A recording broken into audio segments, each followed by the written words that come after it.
السلام عليكم، ازيكم؟ عاملين ايه؟ يا رب كلكم تبقوا بخير وسعادة وهنا وكل حاجة جميلة.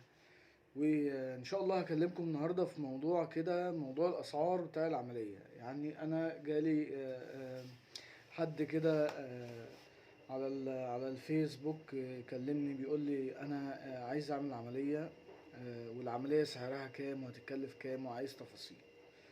فطبعا انتوا عارفين المراحل الأولى دلوقتي بقت من 10,000 جنيه ل 12,000 جنيه.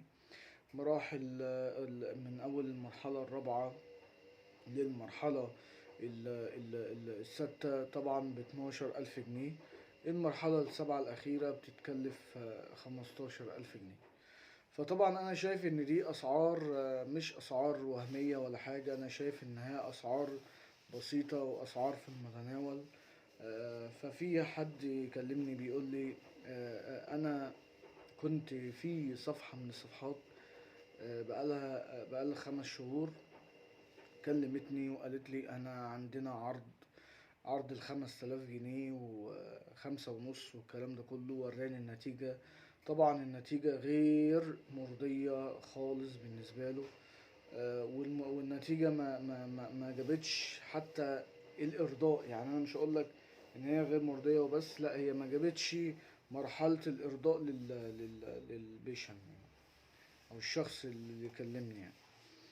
فبيقول لي ايه الحل، وعايز اشوف حل كويس غير كده وكده. ان هما اللي بياخد منك 5,000 ونص و6,000 ده راجل بيجيب لك اضعف ناس تشتغل معاك. بمعنى، هقول لك انا مش معقول، يعني مش منطقي ان انا اقول لك عملية تتكلف 5,000 جنيه، واعمل لك تقنية كويسة، اعمل لك اجيب لك تيم محترم يشتغل معاك. لان فرد التيم، اي فرد في التيم ما بيبقاش اللي هو بيجرب معاك. لا، انا عايز حد يكون اشتغل معاك، يعني حد يكون تمريض، وحد يكون اشتغل معاك تحت ايد الدكتور طبعا. آه، يكون خبرة على الأقل في الموضوع 5 6 سنين. يعني مش هقولك 10 سنين، لا، أقولك 5 6 سنين. ومش معقول يكون حد خبرة 5 6 سنين وهياخد منك المبلغ دوت، أو هيتقسم على المبلغ ده، مبلغ العملية ككل يعني. فاحنا عايزين بالمنطق يا جماعة، نفكر قبل ما نعمل عند حد بالمنطق.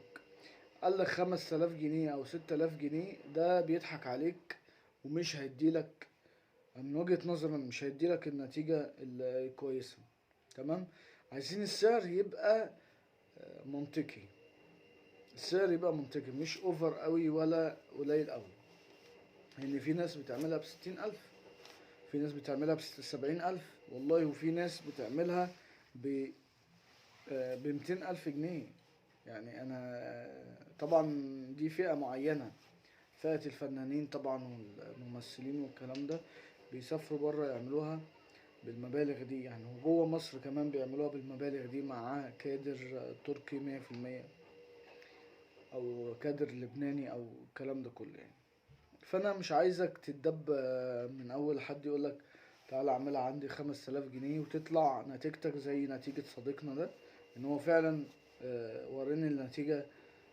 شعره مفيش خفيف خالص، وما خدش ولا تقنية، ولا خد نتائج كويسة، ما خدش اي حاجة. فانا عايز اقولك ان انت خليك في المضمون احسن. بس يكون مش اوفر قوي سعر العملية، ومش بسيط قوي، لان مش هيجيب لك تيم كويس، مش هيجيب لك ناس مضمونة يعني. ده وجهة نظري انا الشخصية. وخلوا بالكم من الموضوع ده، لاني ناس كتير دلوقتي شغالة مع فنيين، والموضوع الفنيين ده او كادر فني ده مش كويس، رخيص. بس بعد كده مش هيعجبك. هم بيشتغلوا كويس، بس مش خبرة لدرجة ان انا اخليهم يشتغلوا في دماغي ب 5,000 جنيه ولا 4,000 جنيه، واقول انا هاخد نتيجة كويسة. ده مش منطقي. خلينا في المنطق، ويكون سعر العملية مناسب. اقل من 15,000 ماشي، اكتر من 15,000 بشوية ماشي. لكن ما اقولش بقى 50,000 و60,000 والكلام ده، وما اقولش برضو مرجعش ل5000 جنيه و5.5، والكلام ده مش هيعمل لي المراد يعني. فانتوا خلوا بالكم من الاسعار دي، واللي عايز يستشيرني في اي حاجة يقول لي، وان شاء الله باذن الله احنا مع بعض. نجحنا ب10 حالات ولا حاجة ولا 15 حالة. بس المشكلة ان هم ما بيرضوش يتصوروا زي ما. والله انا يا جماعة بحب ان انا يعني كل حاجة انا منزلها، حالة اللي انا منزلهم هنا ومداري عينيهم او على الفيسبوك دول، اتحايلت عليهم عقبال ما خدت منهم الصور. العمليات اللايف طبعا ما بيرضوش، مش معظمهم ما بيرضوش.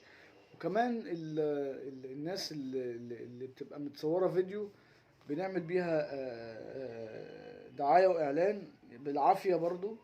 فانا سامحوني الحالات ما بترضاش تتصور، على قد ما اقدر بصور لكم الحالات اللي بترضى تتصور شوية، لكن الباقي ما بيرضاش، واعذروهم يعني. انا كذا حد قال لي لا وانا اتصور ليه، انا في ناس مش عارفة ان انا هعمل عملية زراعة شعر.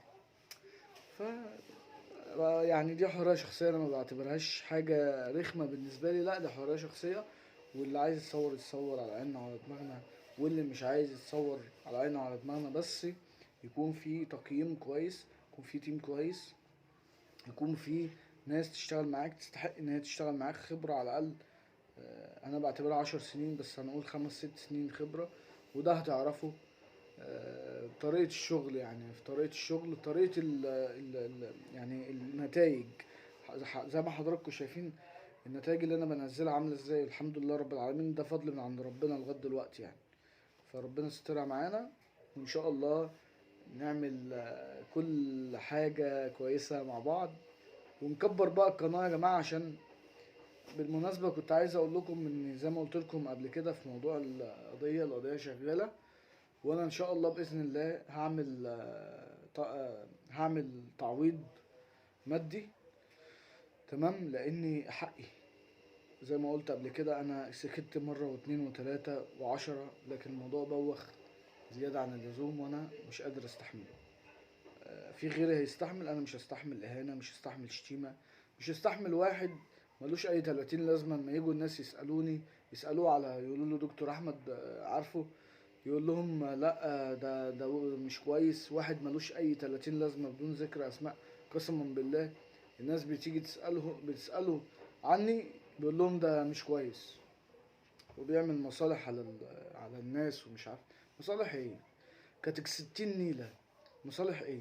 انت اللي بتعمل مصالح على الناس، وانت اللي طالع تقول لهم. على الاقل انا عمري ما جبت منتج وسوقت ليه، عمر ما جبت مركز بعينه وسوقت ليه. انت بتعمل كده كل يوم وكل شوية. ده انت دخلت في موضوع السنان، دخلت في موضوع الفيلر، دخلت في موضوع التجميل. يا راجل اتقي الله، اتقي الله في اكل عيشك، اتقي الله في اكل عيشك عشان ربنا يبارك لك فيه. ما يطلعش تجيب في سيرة الناس. انا ما جبتش في سيرتك ولا غلطت فيك. انت تبعت لي ناس تقول لي ان انا نصاب، تقول لي ان انا سمسار والكلام ده كله، انا ما اقبلوش. تربيتي ما تسمحليش ان انا اقبل حاجه زي كده.